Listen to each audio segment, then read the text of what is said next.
بسم اللہ الرحمن الرحیم۔ چیس کی طرف سے آپ کو خوش آمدید، اور ہمارا سبق ہے آپ صلی اللہ علیہ وآلہ وسلم کی سیرت سے متعلق، اور اس میں ہم پڑھ رہے ہیں آپ صلی اللہ علیہ وسلم کا بچپن اور جوانی، اور اس میں جو بچپن کے کچھ واقعات ہیں وہ ہم نے پڑھ لیے ہیں، اور آج ہمارے سبق کا لیکچر نمبر 3 ہے، اور لیکچر نمبر 3 میں جو آج ہمارا عنوان ہے اور جو ہمارے حاصلات تعلم ہوں گے ان کو ایک نظر ہم دیکھ لیتے ہیں۔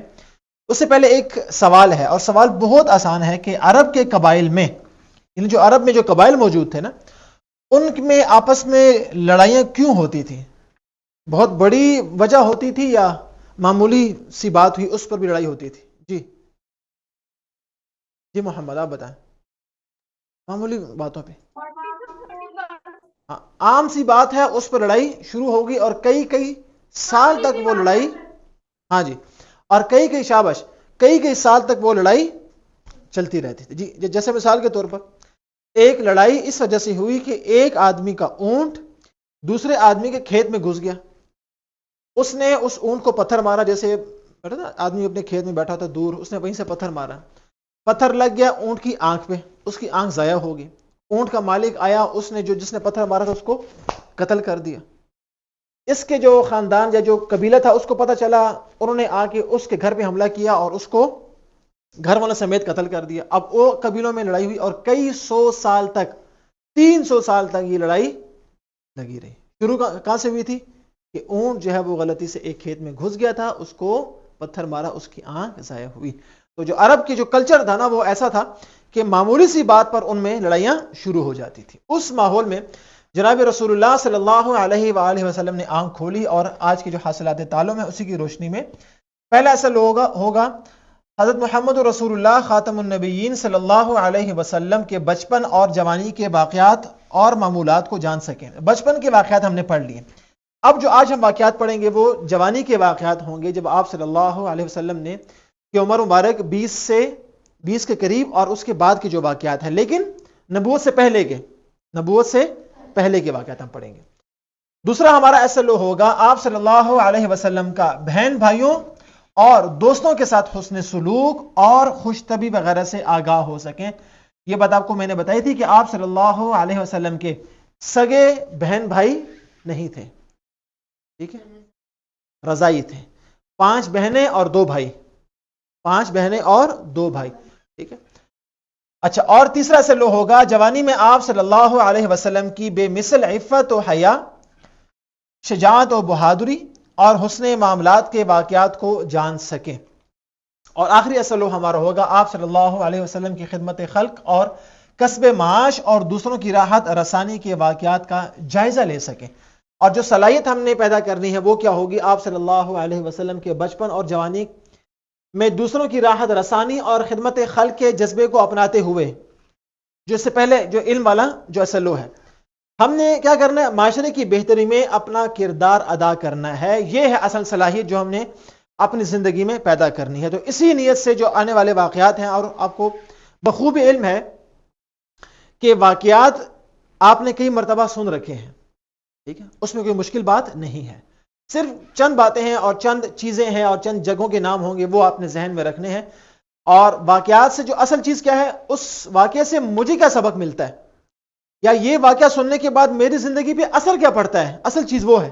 اگر اثر نہیں پڑا اور نمبر 100/100 تو کوئی فائدہ نہیں ہے۔ تو جو پہلا واقعہ آج ہم پڑھیں گے وہ ہے جنگ فجار کا، ٹھیک ہے۔ جنگ لڑائی کو کہتے ہیں، اور فجار کہتے ہیں گناہ۔ کیسے کہتے ہیں؟ گناہ۔ فجار کیسے کہتے ہیں؟ اردو میں ایک استعمال ہوتا ہے نا کہ یہ آدمی فاجر و فاسق ہے، سنا کہ نہیں سنا کبھی؟ فاجر نہیں سنا؟ گناہ گار جو گناہ کرتا ہے اسے کہتے ہیں فاسق و فاجر ہے، ٹھیک ہے۔ تو گناہ کی جنگ کیا ہے؟ ابھی ہم نے پڑھا کہ عرب جو ہیں وہ لڑائی کرنے کے لیے ان کو صرف بہانہ چاہیے ہوتا تھا، ذرا بات ہوئی نہیں کہ لڑائی شروع ہوگی، لیکن انہوں نے بھی اپنے 4 مہینے ایسے مخصوص کیے ہوئے تھے کہ ان 4 مہینوں میں ہم نے لڑائی نہیں کرنی۔ وہ 4 مہینے کس کو معلوم ہے؟ وہ 4 مہینے کون سے تھے جس میں عرب بھی لڑائی نہیں کرتے تھے؟ ایک ہے ذی قعدہ، اسی اگلا ذی الحج، شاباش، پھر اس کے بعد صفر ربیع الاول.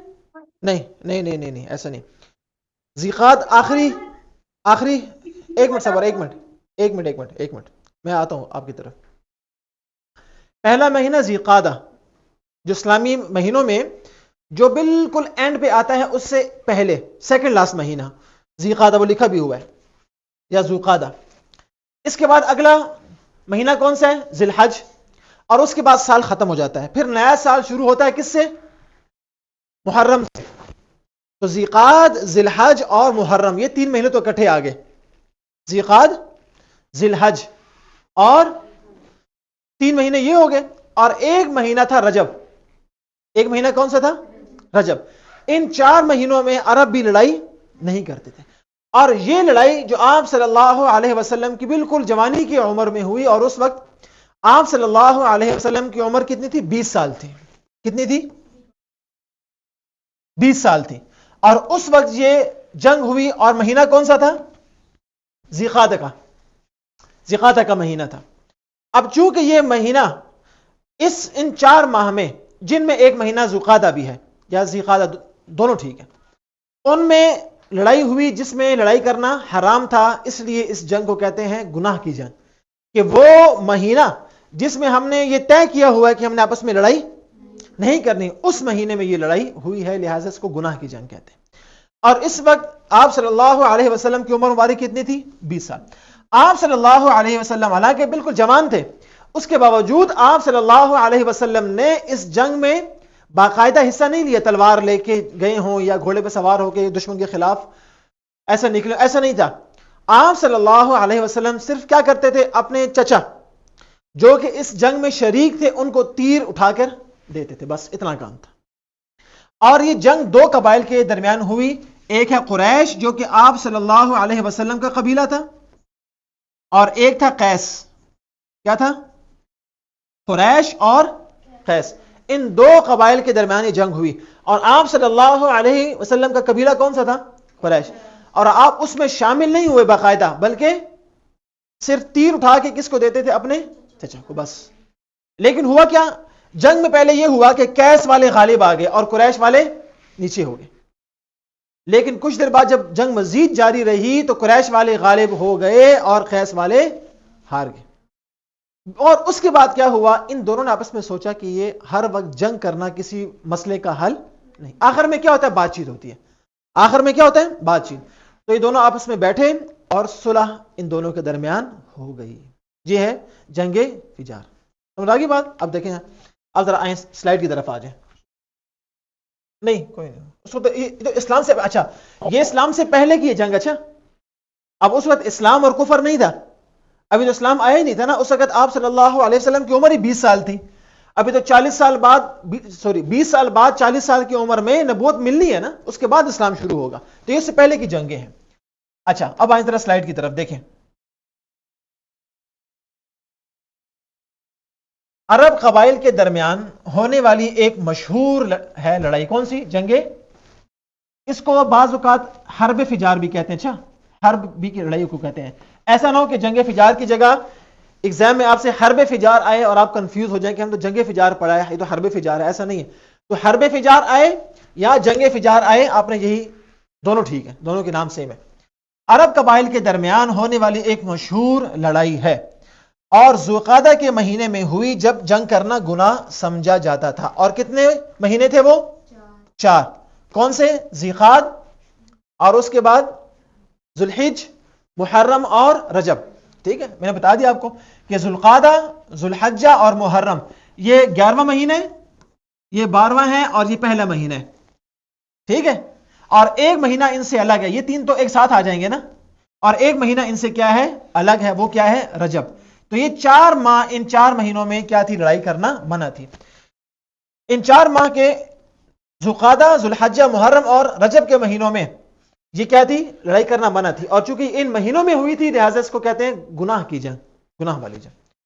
جنگ فجار کو حروب فجار بھی کہا جاتا ہے، جس کا مطلب ہے گناہ کی لڑائیاں. اگر یہ سوال آ جائے کہ حرب فجار کو گناہ کی لڑائی کیوں کہتے ہیں، تو جواب کیا ہوگا کہ یہ ان 4 ماہ میں لکھی گئی، ان 4 ماہ میں ہوئی جن 4 ماہ میں جنگ کرنا کیا تھا؟ گناہ سمجھا جاتا تھا ان کے نزدیک. اچھا ان کے نزدیک. اور اس جنگ میں یہ بات ذہن میں رکھیے گا کہ قریش والے حق پر تھے. قریش والے کیا تھے؟ اس لیے آپ صلی اللہ علیہ وسلم جنگ میں نکلے تھے، ورنہ آپ صلی اللہ علیہ وسلم کبھی بھی باطل کا ساتھ انہوں نے نہیں دیا، نہ اسلام سے پہلے، نہ نبوت سے پہلے، اور نہ نبوت کے بعد. آسان سی بات ہے نا. یہ پہلا واقعہ ہو گیا. ٹھیک ہے. جنگ فجار میں قریش اور قیس کے قبائل کے درمیان تصادم ہوا. نبی اکرم صلی اللہ علیہ وسلم کی عمر کتنی تھی؟ 20 سال. یہ کچھ باتیں آپ نے ذہن میں رکھنی ہے. عمر کتنی تھی؟ 20 سال.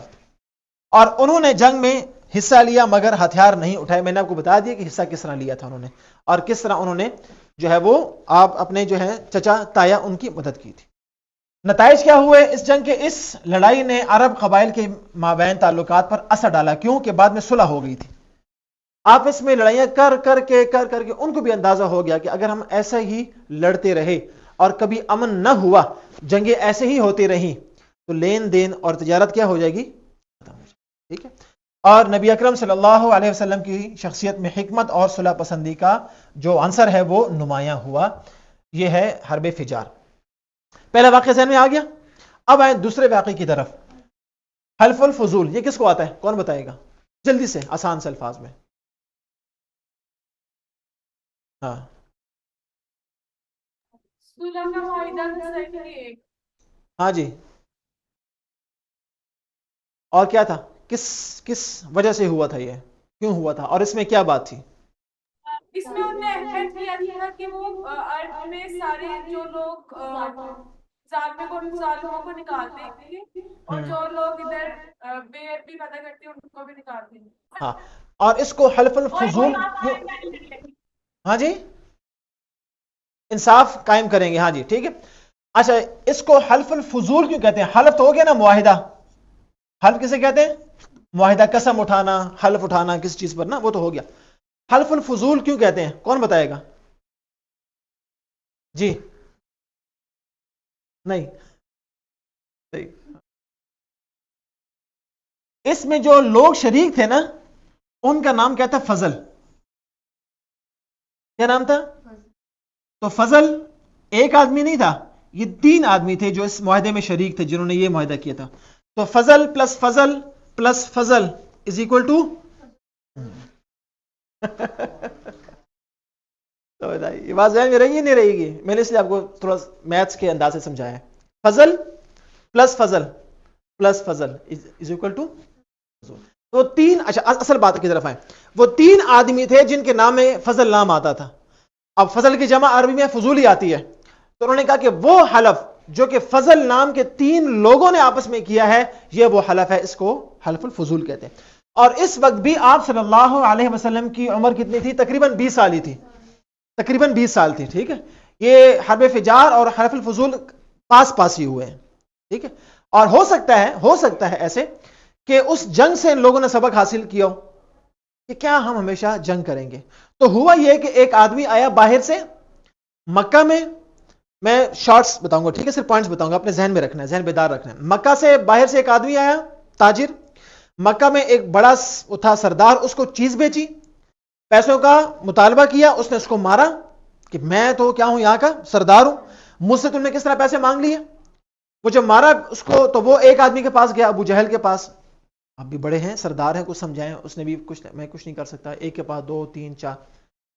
وہ آدمی شاعر بھی تھا جو باہر سے آیا تھا، وہ تاجر بھی تھا اور شاعر بھی تھا. وہ چلا گیا اپنے علاقے میں، شام میں اور اس علاقے میں، اور وہاں پر جا کے عرب جو قریش تھے نا اور جو مکہ کے لوگ تھے ان کے خلاف اس نے شعر و شاعری شروع کر دی اور مکہ والوں کو بدنام کرنا شروع کر دیا. اب مکہ والوں کو ڈر ہوا کہ اگر اسی طرح ہماری بدنامی ہو گئی تو لوگ تو تجارت کے لیے نہیں آئیں گے، اور مکہ میں تو فصل ہوتی نہیں ہے.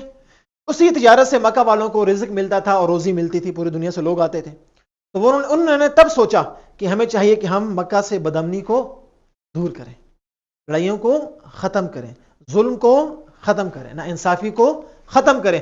وہ معاہدہ ہوا اور اس پر تمام جو قریش کے لوگ تھے، بلکہ مکہ کے لوگ تھے، صرف قریش نہیں، مکہ کے لوگ تھے، سب نے ایک حلف کیا، ایک معاہدہ کیا، ایک ایگریمنٹ پہ سب نے سائن کیے، مہر لگائی کہ ہم جو ہے وہ آئندہ لڑائی نہیں کریں گے، جو باہر سے جو تاجر آئیں گے ان کو ہم تحفظ دیں گے، ان کا خیال رکھیں گے. تو اس معاہدے کا نام حلف الفضول تھا، اور آپ صلی اللہ علیہ وسلم اس معاہدے میں شریک تھے. اور آپ صلی اللہ علیہ وسلم نبوت کے بعد بھی، ابھی تو عمر 20 سال ہے نا، نبوت کے بعد بھی آپ صلی اللہ علیہ وسلم اس حلف الفضول کی بہت تعریف کیا کرتے تھے. اور آپ یہ فرمایا کرتے تھے، حدیث پاک میں آتا ہے کہ اگر آج بھی مجھے کوئی اس معاہدے پہ بلائے گا کہ ہمارے ساتھ یہ معاہدہ کر لو، تو آج بھی میں اس طرح کا معاہدہ کرنے کے لیے تیار ہوں. یہ ہے حلف الفضول. اب حلف الفضول کیا ہے؟ یہ ایک معاہدہ ہے جس میں مختلف قبائل نے مظلوموں کی مدد کرنے کا عہد کیا. حلف الفضول کا مقصد یہ تھا کہ ہر طرح کے ظلم اور زیادتی کے خلاف کھڑا ہونا ہے. جیسے اس ایک شخص سے زیادتی ہوئی تھی نا، تو انہوں نے کہا ہم اس کے خلاف کھڑے ہوں گے. نبی اکرم صلی اللہ علیہ وسلم نے اس معاہدے میں بھرپور حصہ لیا اور اسے اپنی زندگی کا ایک اہم واقعہ سمجھا. یہ معاہدہ آپ صلی اللہ علیہ وسلم کی زندگی میں انسانی اقدار اور انصاف کا ایک واضح نمونہ ہے کہ آپ کیسے انسانی اقدار اور انصاف کو اتنی اہمیت دیتے ہیں. اچھا یہ تو آگے چلے. اب اس کے نتائج کیا ہوئے؟ نمبر 1، انصاف اور حقوق کی فراہمی کی. ہر ایک کے ساتھ انصاف ہوگا، ہر ایک کے ساتھ کیا ہوگا؟ انصاف. اور ہر ایک کے حقوق اس کو دیے جائیں گے، فراہم کیے جائیں گے. اور ضرورت مندوں کے لیے ہمیشہ کھڑا ہونا، کہ جو ضرورت مند ہے، جو مظلوم ہے، ہم نے اس کے لیے کھڑا ہونا ہے. ٹھیک ہے، اس کے خلاف نہیں کھڑا ہونا، اس کے ساتھ ہم نے کھڑا ہونا ہے اور اس کی مدد ہم نے کرنی ہے. ٹھیک ہے جی. 2 واقعات ہو گئے. تیسرا واقعہ حجر اسود کی تنصیب. آپ کو معلوم ہے اس وقت آپ صلی اللہ علیہ وسلم کی عمر مبارک کتنی تھی؟ 35 سال تھی. اور اس وقت ہوا کیا کہ خانہ کعبہ میں ایک سیلاب آیا. بلکہ اس سے پہلے ایک اور بات ہوئی کہ خانہ کعبہ کے اوپر جیسے یہ غلاف آپ کو نظر آ رہے ہیں نا، اس طرح پہلے بھی زمانے میں اس کے اوپر لوگ کپڑا ڈالتے تھے، غلاف ڈالتے تھے. ایک عورت تھی، وہ اس کا خانہ کعبہ کا طواف کر رہی تھی اور دھونی دے رہی تھی. جسے ہوتا نا کہ کوئلہ اور اوپر کچھ آپ پتے وغیرہ ڈالتے ہیں، آپ اس کو دھواں ہوتا ہے، جسے دھونی دیتے ہیں. وہ عورت بیت اللہ کا طواف کر رہی ہے. اب اسلام تو نہیں آیا تھا نا، اسلام سے پہلے کی بات ہے. اب وہ طواف کر رہی ہے اور ساتھ ساتھ جو کوئلے ہیں ان کو دھونی دے رہی ہے.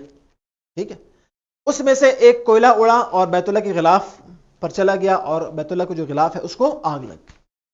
اب آپ کو پتہ ہے کہ کسی بھی عمارت کو خدا نہ خواستہ آگ لگ جائے تو وہ عمارت کمزور ہو جاتی ہے.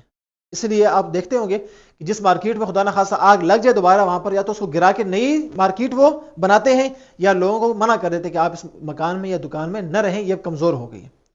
اچھا، بیت اللہ ایک تو اس وجہ سے اس کی عمارت کمزور ہو گئی. دوسرا، اسی سال ایک سیلاب آیا اور اس سیلاب نے اس عمارت کو اور کمزور کر دیا. تو قریش والوں نے آپس میں بیٹھے اور انہوں نے کہا کہ ہم ایسا کرتے ہیں کہ بیت اللہ کی دوبارہ تعمیر کرتے ہیں. اور اس کے لیے انہوں نے سب نے مل کے پیسے جمع کیے اور بیت اللہ کی دوبارہ تعمیر کی. مل کے ایک واقعہ ہے کافی ڈیٹیل سے، لیکن ہم اپنے جو ہمارا پوائنٹ اس کی طرف آتے ہیں. بیت اللہ کی تعمیر مکمل ہو گئی. ٹھیک ہے. اب اس میں جو حجر اسود جو آپ کو یہاں پر نظر آ رہا ہے اس تصویر میں، جو مشرقی جانب موجود ہے، اس میں ایک پتھر ہے اور یہاں پر جو ہے وہ پتھر رکھنا تھا. اب تعمیر تو سب نے مل کے کر لی، اب پتھر رکھنا تھا کہ پتھر کون رکھے گا.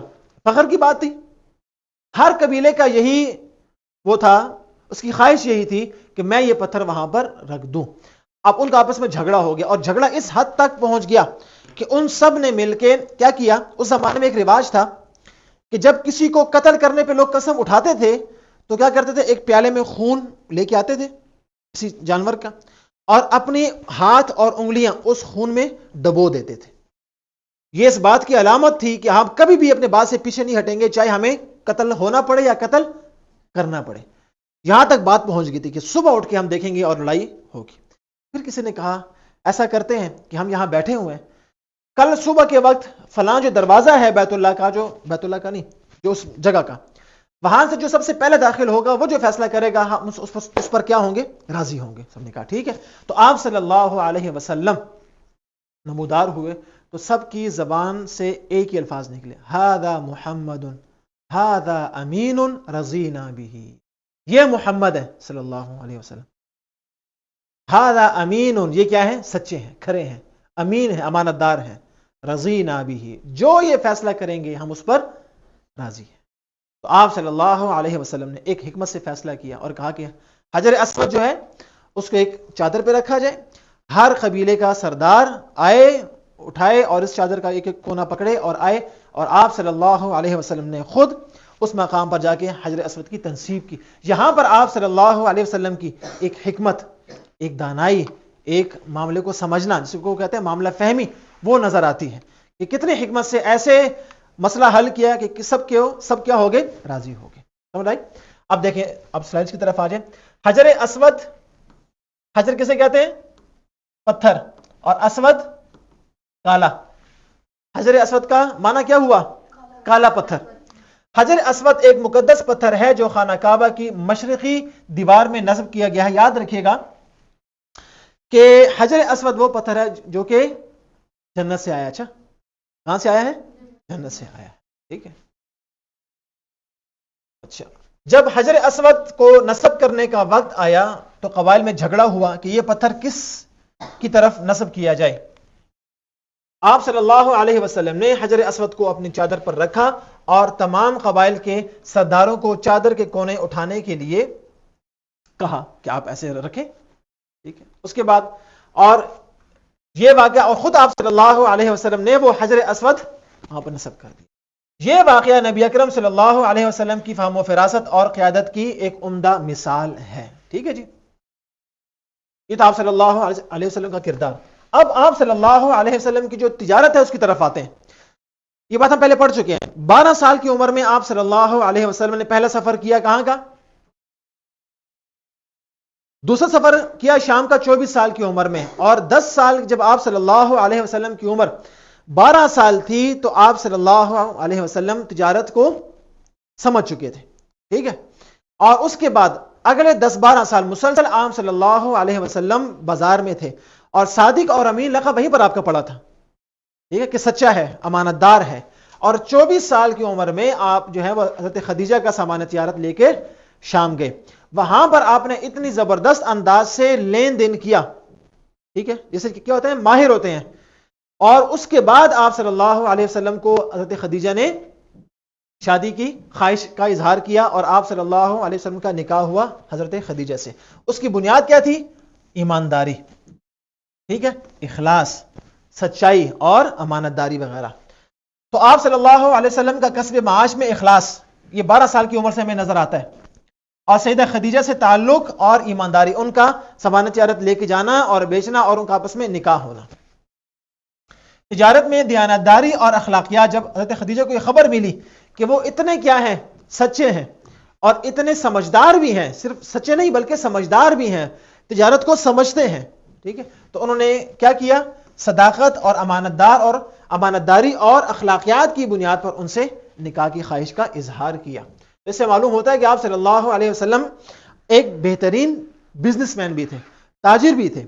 اب اگلا جو ٹاپک ہے وہ ہے بہن بھائیوں کے ساتھ تعلقات. یاد رکھیں، سیرت کا اگر آپ مطالعہ کریں تو وہاں پر آپ کو آپ صلی اللہ علیہ وسلم اپنے بہن بھائیوں کے ساتھ تعلقات، بہترین تعلقات ہمیں نظر آتے ہیں. ایک واقعہ صرف آپ کو مثال کے طور پر، حضرت شیمہ رضی اللہ تعالی، یہ کس کی بیٹی ہیں؟ حلیمہ سعدیہ کی. Very good. ٹھیک ہے، ان کے ساتھ حدیث پاک میں آتا ہے کہ آپ صلی اللہ علیہ وسلم جب حضرت شیمہ ان کے گھر تشریف لاتی تو آپ صلی اللہ علیہ وسلم اپنی جگہ سے کھڑے ہو جاتے، ان کے لیے چادر بچھاتے اور ان کو عزت اور احترام سے وہاں پر بٹھاتے.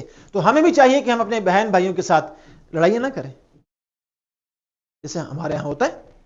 لڑائی نہیں کرنی، ان کے ساتھ عزت کے ساتھ پیش آنا ہے، احترام کے ساتھ پیش آنا ہے، خلوص کے ساتھ پیش آنا ہے. ٹھیک ہے، تو اپنے بہن بھائیوں کے ساتھ حسن سلوک بھی ہمیں سیرت سے نظر آتا ہے. اس کی ایک مثال حضرت شیمہ رضی اللہ تعالی عنہا کے ساتھ عزت کا برتاؤ ہے. ٹھیک ہے، اور بچپن میں بھی رسول اللہ صلی اللہ علیہ وآلہ وسلم اپنے رضائی بھائیوں اور بہنوں کے ساتھ بکریاں چرانے کے لیے جایا کرتے تھے. ان اکٹھے کام کرتے تھے اور ان کے کاموں میں ان کا ہاتھ بٹاتے تھے. ہماری طرح نہیں تھے جو کہ ان کے لیے مشکلات پیدا کر رہے ہیں، نہ ایسا ہونا چاہیے. خلاصہ کیا ہوا؟ خلاصہ بہت آسان ہے. آپ صلی اللہ علیہ وسلم انتہائی شجاع تھے. وہ شجاعت ہمیں کہاں نظر آتی ہے؟ حرب فجار میں. ٹھیک ہے، مشکل سے مشکل حالات میں آپ صلی اللہ علیہ وسلم ڈٹے رہے. حلف الفضول میں نظر آتا ہے. ٹھیک ہے، اور حرب فجار میں نظر آتا ہے. وہ جو حجر اسود والا معاملہ تھا، مشکل حالات تھے لیکن آپ ڈٹے رہے. اور بعد میں جو غزوات ہوئے وہاں بھی ہمیں نظر آتا ہے. غزوہ احد میں دیکھ لیں، غزوہ تبوک جو ہم نے پڑھا تھا اس میں آپ دیکھ لیں.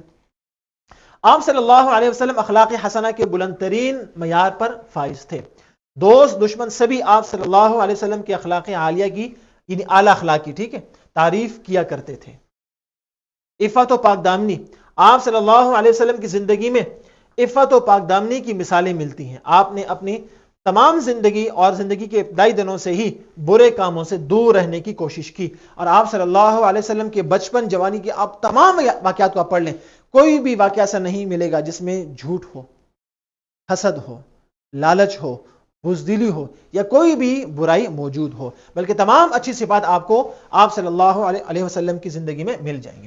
ایکٹیویٹی کیا ہے کہ ایک گروپ کی صورت میں واقعات کو ترتیب دیں جو ہم نے واقعات پڑھے ٹھیک ہے، اور ان میں سے حاصل ہونے والے اخلاقی اسباق آپ نے بیان کر رہے ہیں کہ حرب فجار سے کیا سبق ملتا ہے، حلف الفضول سے کیا سبق ملتا ہے، اور جو حجر اسود والا جو واقعہ اس سے کیا سبق ملتا ہے.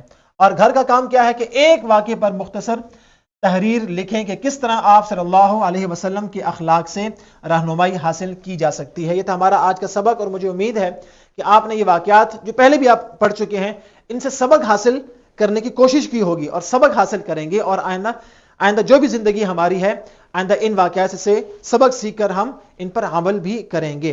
ورک شیٹ اور کوشچن بینک جو کہ SLO بیسڈ ہے وہ اس ویڈیو کے ساتھ موجود ہے، وہ آپ نے ضرور حل کرنی ہے اور مجھے آپ نے جمع بھی کروانی ہے. اپنا بہت خیال رکھیے گا. انشاءاللہ تعالی اگلی ویڈیو میں پھر ملاقات ہوگی.